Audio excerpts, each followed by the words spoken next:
Welcome to My ArundelBiz Podcast, powered by Anne Arundel Economic Development Corporation. A podcast that celebrates the businesses and business owners throughout Anne Arundel County. Hello and welcome to another award-winning episode of My ArundelBiz Podcast, powered by Anne Arundel Economic Development Corporation. I am Grayson Orfe, half of the award-winning duo. And I am Steve Adams, the other counterpart of that duo of this award-winning, now we've said it 3 times, podcast. Obviously, we're very proud of that, so we're also happy to kick things off today with our third Vault Fund Series guest of 2023, our 10th anniversary of managing the fund. And also, FYI, the recipients of our 73rd Vault Fund loan. So you guys are kind of right in the middle point because we're up to, I think, around 165 right now.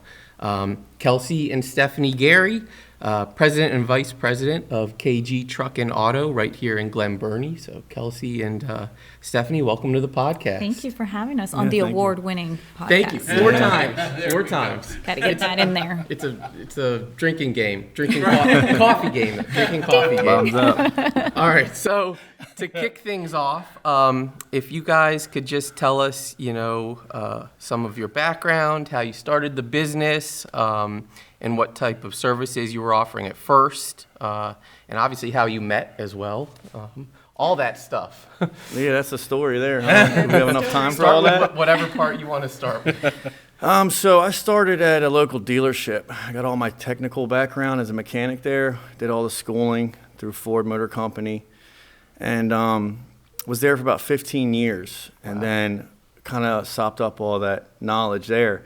Was just ready to move on. It's kind of getting ambitions, Yeah. Mm-hmm. And went to work on building trucks. That was really neat, That was a lot of fabrication, engineering, and we would chop up the rears, add them, frames, put cabs on, and just really customize trucks for like the work trucks, the big tractor trailers, and customizing the customer's needs.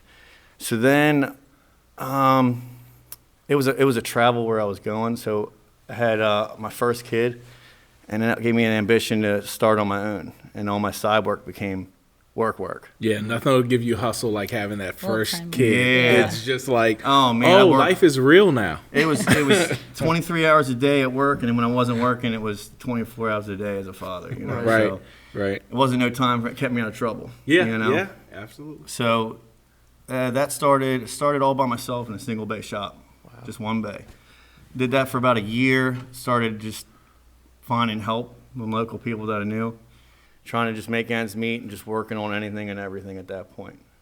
So I was there for about a year, and then went to a 4-bay shop, about four or 5 stalls. Okay. And started renting that facility, and I met Stephanie about a year in. Okay. And then that's when things really kicked off. She was a secret weapon. Yeah. So kind of just went through the processes and growing from there, just learning as you go. I didn't really have any like teachings, and the guy I was renting from was kind of like a business mentor. Yeah. And that kind of got me started on the business stuff, but I was really just the grind, man. It was just working, and then when I wasn't working, I was just trying to be a father and being involved and do what I think you're supposed to do to be a good guy, Yeah. So I was doing that between home and work, and then Stephanie came on, and she brought a lot to the table. So we were working on everything at that point, and it just kept going more and more. And I'll let her fill you in on that side. That was a very interesting time period. So my background is DoD contracting and government enterprise sales. And then before that, I was a stay-at-home mom for over 10 years, homeschooling. And during that time, I had started and left a career in sports medicine. So lots of weird different backgrounds. Nothing to do with automotive. But at the time that we had met, I was working for a wireless company in the government space, offering different solutions. But long story short, I'm a transplant from Rockville, really. And so Montgomery County. So long story short, he was one of my clients, or potentially one of the clients, but he grew up in this area and was very familiar with all the clients, business owners, and I was not from this area. But what I did know how to do was bring business to the table. So when we had met, we had conversations about, you know, growing the company, different things like that. And I said, well, I don't know anyone in this area. You do. I'll teach you how to run meetings. Write me a list of all the companies that you want. And I know that I can also equally approach them for the business of what I'm looking for to pursue. So it was like parallel industries, still in the transportation industry, but we were just attacking it from different sides of it. So after a year of that, of pretty much kind of working as dual agent, I guess you could say, it got to the point where he was like, I need help managing the business being brought in. I was like, well, I'm looking for a better work-life balance. So, and that's kind of how that partnership was born from there. So when I started, again, zero background in automotive, I knew as much as oil change and brakes, and even then, I didn't really know what that meant. Right. So when I started, his dad was working with him. His dad stayed long enough, all of 3 months. I had baptism by fire training, a cardboard box that I actually still have with written numbers of all the parts vendors they would call. Oh, wow. And that was it. And so I really relied on the parts vendors kind of walking me and teaching me through stuff. So then I got really frustrated with not knowing. And so that's when I started taking like night classes, online classes. I would talk to the parts vendors, hey, do you have any like classes I can go to learn some of this stuff?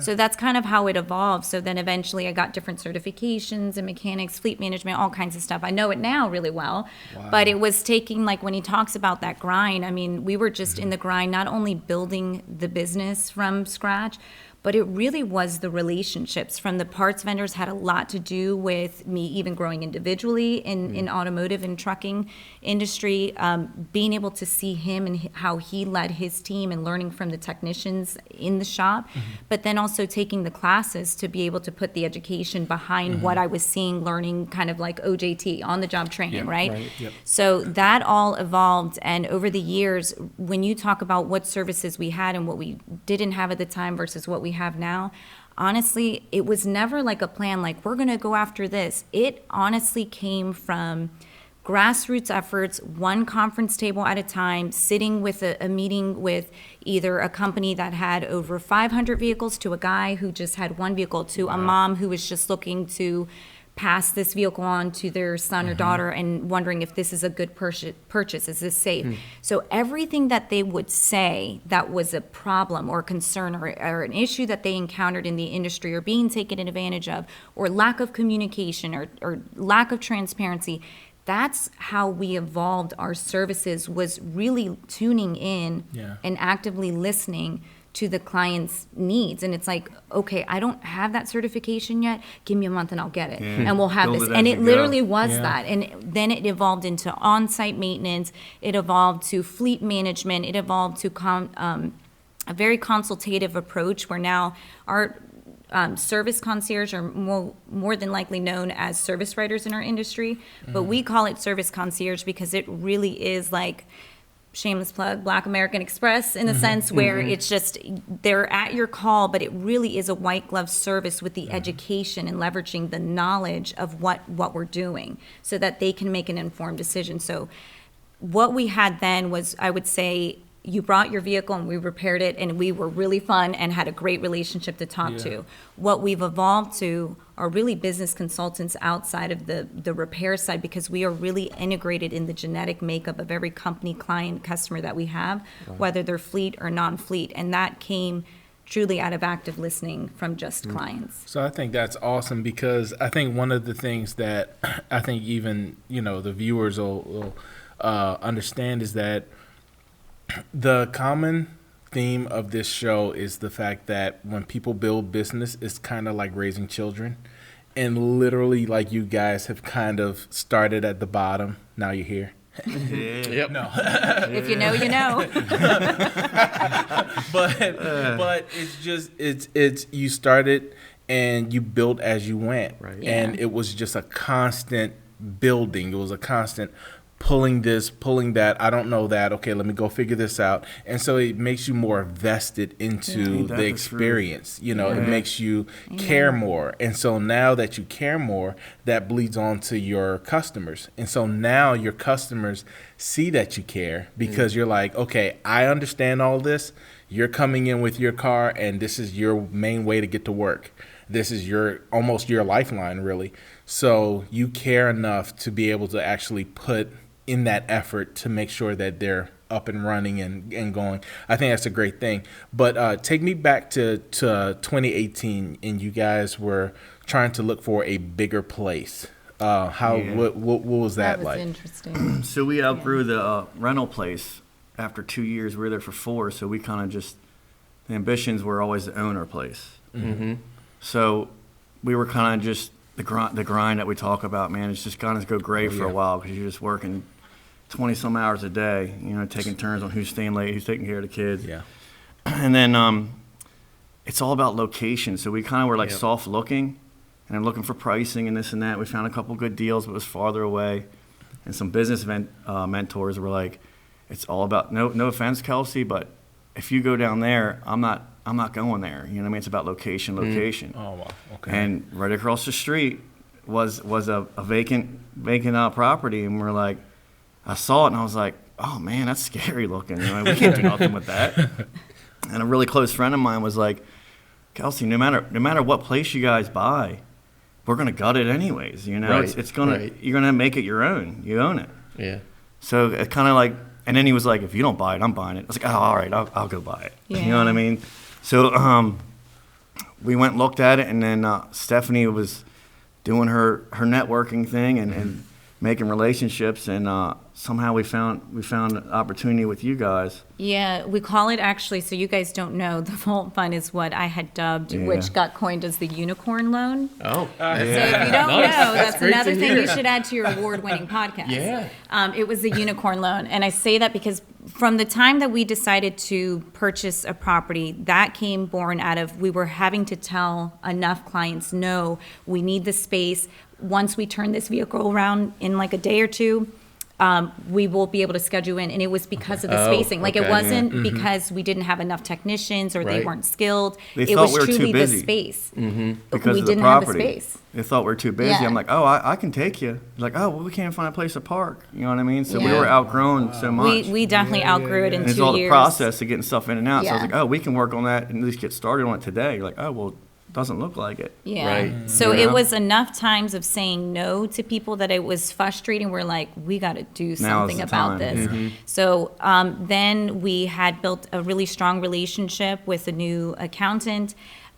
He applied a lot of, and that came another level of growth because then we started understanding strategy behind planning in the financial space, right? He was always really good at managing, money management, making decisions, but this was on a whole nother level because you're planning, you're setting strategy essentially to something that will become an investment, but it's for a greater good that you don't see right now, but it's something that you see 5 years down the road, right?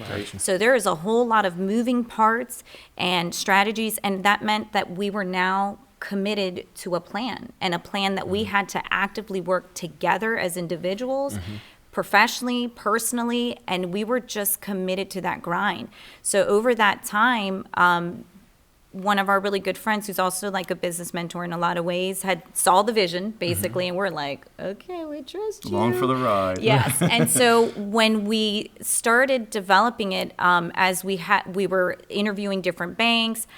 Again, going through this process, and I'm sitting here like speaking to all these different banks and vice president, and all the titles were scary. Me with no college degree, still, it was very scary. But being able to have to sell and your business, where you're literally fighting for your lifeline to make a dream come true, that was such a learning growth process that I'll never forget. And someone told me, once you reach a level of success, the way you have to grind going forward will be different because you're working smarter, not harder. But I always say to kids now, when they're in that grind, like the grit, you're putting in the time, the hours, you're failing, you're getting up and you're doing it over again, enjoy it because you don't see it in that moment. You'll never have to grind that same way. And what you learn in that moment, what it molds you into, you will never do that again, because now you'll know to do it differently. So that was kind of that moment for us. And so I remember speaking to one person that is our current banker now, and I said to him, listen,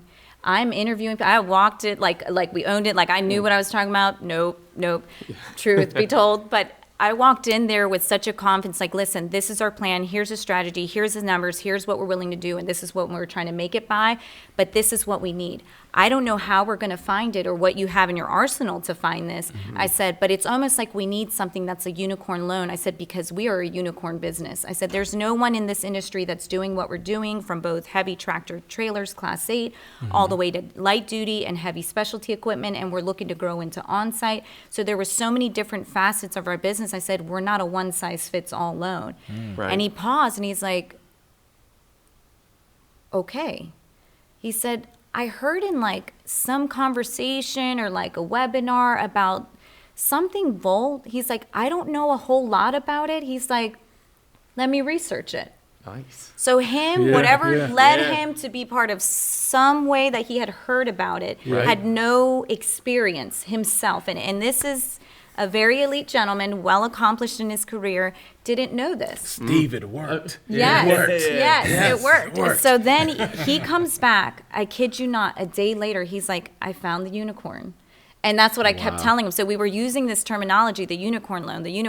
Right. And so when he set up the meeting, got the information, and when we had gotten the information for this, I'm like, that's it. That was like the missing piece. And so everything from our business model, our process, to the loan, to everything else, everything has been its own trend. We're carving out our own lane. If you're saying this is the boundary, we just push it over and like, all right, well, we're going to create this. So for us, it's about pushing the boundaries, but about really reinventing the way people experience the automotive and trucking industry, because you do get taken advantage of, and we have those horror stories that come in, and the people that are kind of like, shy away from that kind of stuff. So that's awesome. Yeah. And I know that all, makes a lot of sense now, because you guys on our long list of Volt Fund loans, you kind of stuck out because you're a unique case that also the Volt Fund loan came with an ACR loan, our Arundel Community Reinvestment Fund loan. Too good to be true. So I guess, and then also probably some portion of just traditional bank loan there. So I guess you spoke to it somewhat already, but what made the Volt and ACR an attractive option at the time when you were looking to get the new property? So coming from nothing, we're trying to pay as we go, and we were barely enough able to save up just for the down payment for the bank loan. So this helped us get set up, revamped, and we were able to do all that before we moved in. Right. So we literally moved everything with purchasing new equipment and getting the place outfitted and everything in one weekend. Oh, wow. So we never had to shut down. Yeah. So like I said, when they were sitting down like, this is a unicorn thing, I'm like, is this scary? Should I not be doing this? And everybody's like, man, how did you find out about this? Yeah, what's the cat? Yep, the And fine I pointed print. at her and my banker, and I'm like, man, they did this. This is good. All right, we're good. You know what I mean? So it was really, we were able to hit the ground running instantly. It cost us a weekend, and that was it. Right. So we were able to keep doing business as is, and then start growing. Because we just packed everything in so tight at the old place.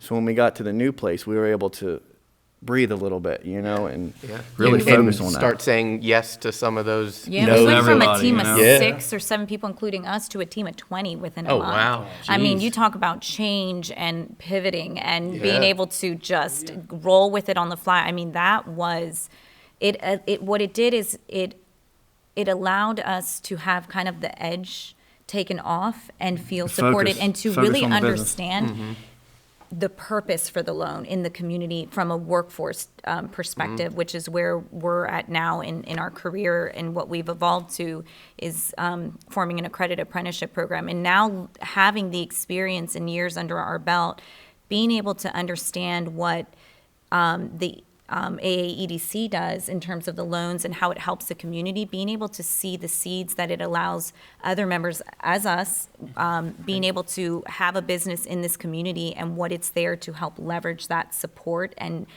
therefore, have growth happen from that. That has been really unique to experience it, but then now be able to be an advocate for it, and also inform other owners who are going into business, like, hey, there's a unicorn out there that you don't know about. You all need to know about this. So how was it applying for it? Like, how was that process? My accountant did a lot, so he's on the hand of the five. So we're really close. So he kind of tell me where to sign and educate me on what's going on, because I was focusing on the business. Sure. So this is all a little more newer to me. So from my experience, it's easy. It's just filling out the normal paperwork. You know what I mean? And if you have a good accountant, it's a couple of the numbers game with the yearly revenue. So And now that you it's had simple. it, I'm sorry, go ahead. It's very simple. Well, my experience, yeah. So now that you have the fund and you have the funds, what did you use it for? Like what? I guess what you were said certain things? you basically had to gut this the place. building. So it was scary to me. It was vacant for a long time, so Right. it was overgrowth, and it just needed to be outfitted. So we used the funding just for everything. Yeah, it was just a shell. So we were, instead of demoing the building and everything, we just revamped the whole thing inside and out, and then we're able to use some for equipment as well. So that's why we were able to move in one weekend, because we didn't have to move the equipment. We had all new equipment. Yeah. It's just state of the art. We just had to move our tools and Right. stuff. Yeah. Right. So we used the funding for all of that. You know. And one of the reasons why I asked that question was because you guys have a video on your website. It's a commercial, and you can actually see, really what their shop looks like. You kind of see like the interior and all of that, and it's amazing. Those who are watching on Facebook or YouTube rather than just listening are probably watching it right now. Right. Because it's when you see what it was before to what it is now, it's amazing. It really is amazing. So it's so funny. The one thing I was telling you guys, I was missing your dog. Bubby. We wanted him here because he really is the superstar of the video. Yeah. To be honest. Pretty Employee much. number one. Employee number one. Face of the company. Yeah. So that's awesome. That's awesome. So I'll let you. Well, yeah, just on the subject of that awesome video, I know there's a lot that we learned from it in terms of services and all your employees and everything. And also, Stephanie, you just talked about that growth in job creation, which is awesome to hear, because that's exactly what AAEDC as a whole and the Volt Fund specifically aim to do. You want to say what we actually do and Yeah, what we got going on? That's what I was. Our website where they can find all this. How much at? time do we have? Yeah. No, it's just what this industry has taken us to and what it's provided us, and also not just us, but the platform that it's given us to help others. I'm a firm believer in pay it forward, and so is my husband.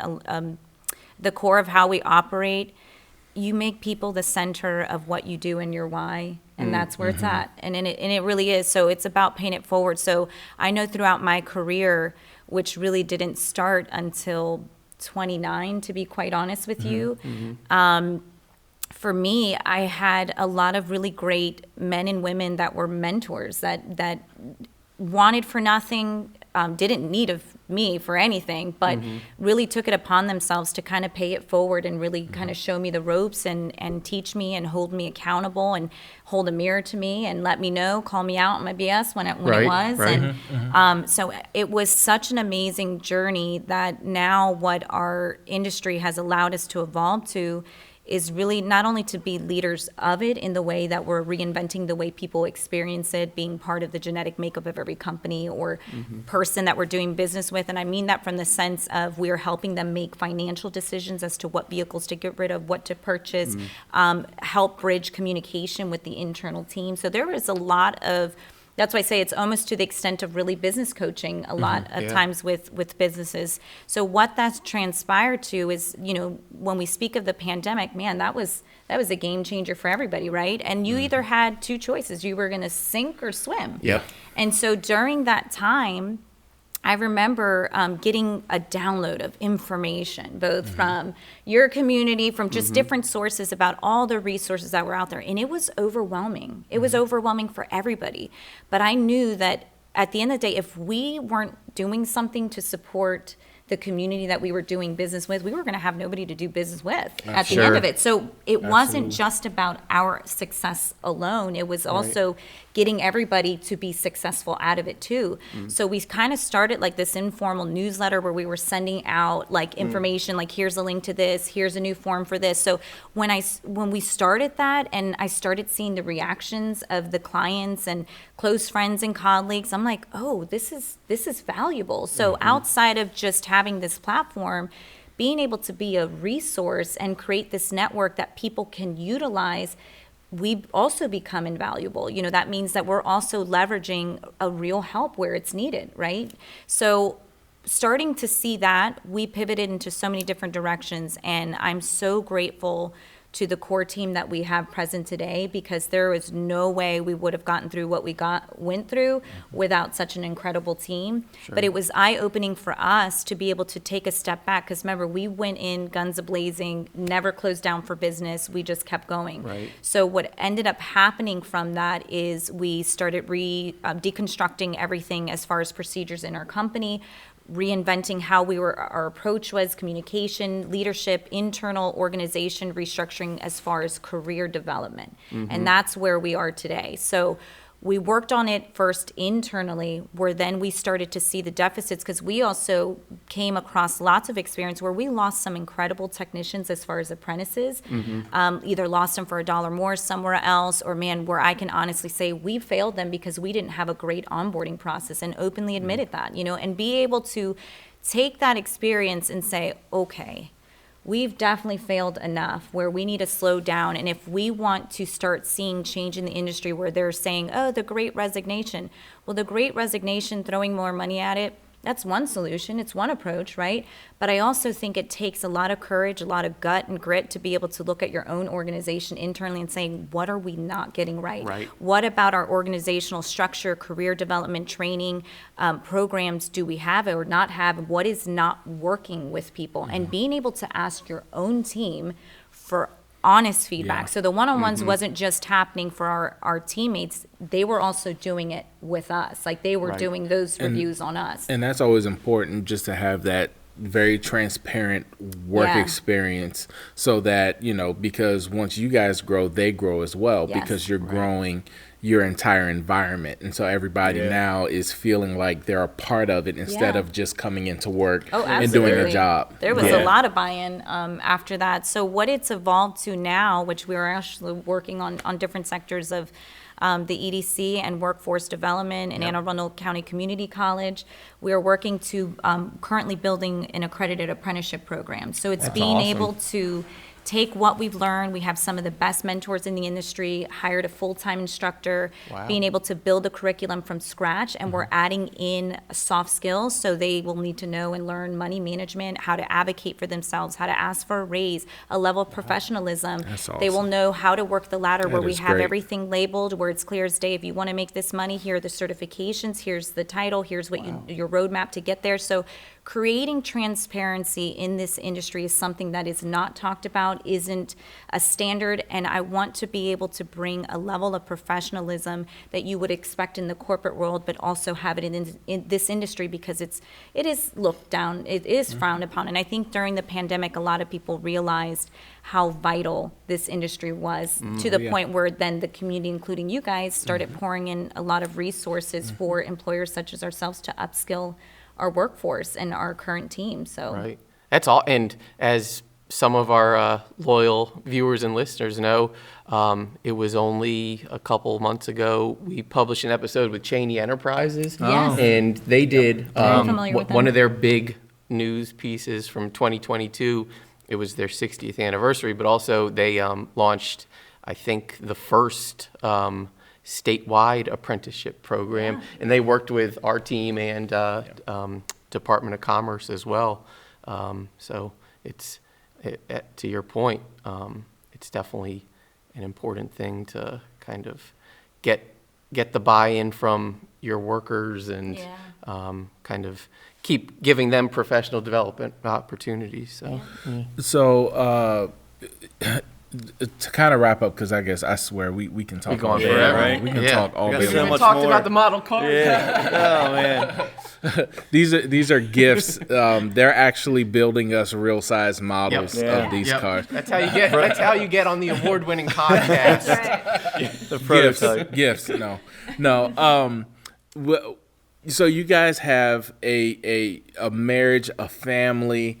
You know, you guys are working together. You're building a corporation. You have everything going on, right? I know it's important to have that work-life balance. So I know that you guys, you're an Anne Arundel County company. You're from Montgomery. So you know Montgomery, but you don't know. Well, you probably know a little bit of Anne Arundel now. What are some of the places that you guys go to kind of let your hair down, relax, you know, have that time to yourself, you know? We're big foodies. Good. Foodies and outdoors. So we'll Yeah. go to some of the parks, and then we'll sneak in. If we're hungry, we'll chalk it up. This is a dinner date. You know what I mean? Yeah. Let's do this 15 minutes before we go home. This is a dinner date. You know, so some of the places, man, we go all over. What's one of our favorites? Which She one usually- isn't? I mean, I because know. I call it, I'm lunch lady, You can- so I'm you can- responsible for Yeah, lunch. yeah. Name drop as many as you can think of. So I can't honestly, I can't remember It's the one of those name, things but you there put is on the spot, a you're like, Thai oh, place. man. Yeah. There's a Thai place actually right down the street from here. It's across from a Faux Saigon or something, I think is what it's called. Oh, okay. They closed for Yes. a while, and I was so sad. But then they reopened again, and I honestly can't remember the name. But that is one of my favorite places to go to for food. And then Aviation Deli, Willie's Kitchen, Roy's Quick Corner. Roy's Quick Yep. Corner. It's been They're around forever. amazing. They're Yeah. amazing. So I don't know. It's a lot of different places. I mean, we're big foodies. It could be something like if we're running short of time, McDonald's. I know it's, you know, Hey. but it's They're what always works there. sometimes. Right. Yep.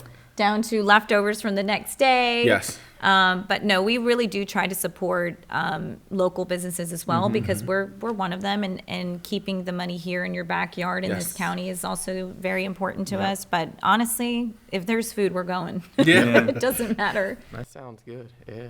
And I guess for one of my last ones, if you've already covered a lot of it, but if you could just give a few of your top tips for whether it's an aspiring entrepreneur that hasn't even started a business or someone that's at the stage you guys are at, and maybe including when it might be time to actually think about a loan, like you were at that point when looking for the property. So my advice would be, just realize it's going to be the grind. Just be ready to work. You know, because nothing comes easy. Everybody would do it if it was easy. Yeah. That's one thing you got to accept, is be ready to work and find some sort of balance. Right. All right. Probably in the beginning more work than life, but make sure you have something in there to keep your sanity. Depending on your ambitions and your goals, you always got to have. I use my accountant and Stephanie. We get together and we do that for what we want to do, and that's a big part of how much you want, you know what I mean? Right. And planning. The other thing is planning. And things don't always stick to the plan, you know, but at least have goals and paths, you know what I mean? You might go this way, that way, and it's okay to change. But really, if you know you're working and you believe something's there and you truly believe what you're doing's working and you surround yourself with the right people, that's the other thing. Yeah. Is surround yourself with the right people, and that could mean different things to different people. It's just a positive environment and people that are just smarter than you. You know what I mean? Yeah. And just learn, be open, and be ready to make mistakes. Yeah. You know what I mean? Just learn from your mistakes, and just get up and keep going, and lead by example. It's simple. It's really simple. It's just hard. Lead by example. Be ready to work. Surround yourself with the right people. And people preach this, but it's when and you don't realize it till you look back and you're like, man, that's a lot of what it is. Yeah. They You know? say is true. Yes. Yeah. So when you're looking for, it's always best in my mind to purchase property. You know what I mean? Sure. Sure. So that's when the loans start coming in. So you need Yep. you always got to get started somewhere, and I get it. You know what I mean? You might have to cut corners or do whatever you got to do to get started, but purchasing is the way to go, and that's when loans. But then if you rent a place, and depending on the industry, if you got some really serious equipment, and you're only as good as your people, and you're only as good as your equipment. It's what you can't do, it restricts you, or Right. it's working harder, not smarter. Right. Yep. Right. And that's another thing to think about is when you're making your investments. Yeah. And a good accountant will be able Yes. to teach the people that don't know much about it, you know what I mean, and Yeah. having that trust. So investing in your equipment, your people, and your property. That's Yeah. the three main things for us that means loans. Yep. Yeah. You know? Yep. That makes sense. That makes sense. Well, I guess to wrap up, thanks obviously for Yeah. joining us. It was a great discussion, and also thank you for helping us highlight Volt Yeah. and ACR fund loans. It's too good to be true. The yeah, unicorn yeah, loan. we're gonna have to brand The unicorn brand loan that right featured on on the website. award-winning podcast. Yes. Yeah, we got all these great buzzwords I'm coming out of telling this you, podcast. Is awesome. This is awesome.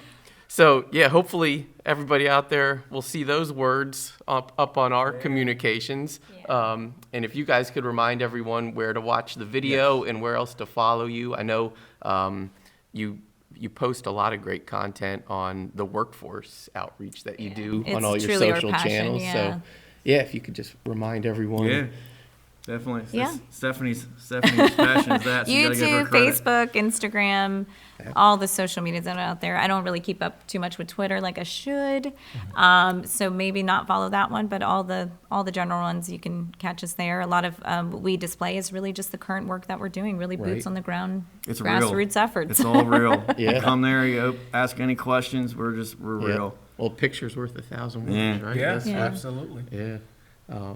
And just a reminder, everyone out there, you can watch this podcast and any of our past podcasts. That'd be an award win. I think, yes, award-winning Yes, podcast. yes, absolutely. Absolutely. Those Yeah. episodes, you can watch them on Facebook and YouTube. And you can also be sure to see them promoted on LinkedIn, Twitter, Instagram. And as a reminder, we're also now on Amazon for those listeners. We're listed on Amazon. So, We're going places. yeah. We're going places. Going up, up, up. That's the goal. Yeah. That's the goal. Yeah. So thanks for tuning in, and we will see you next time. Thanks for having us.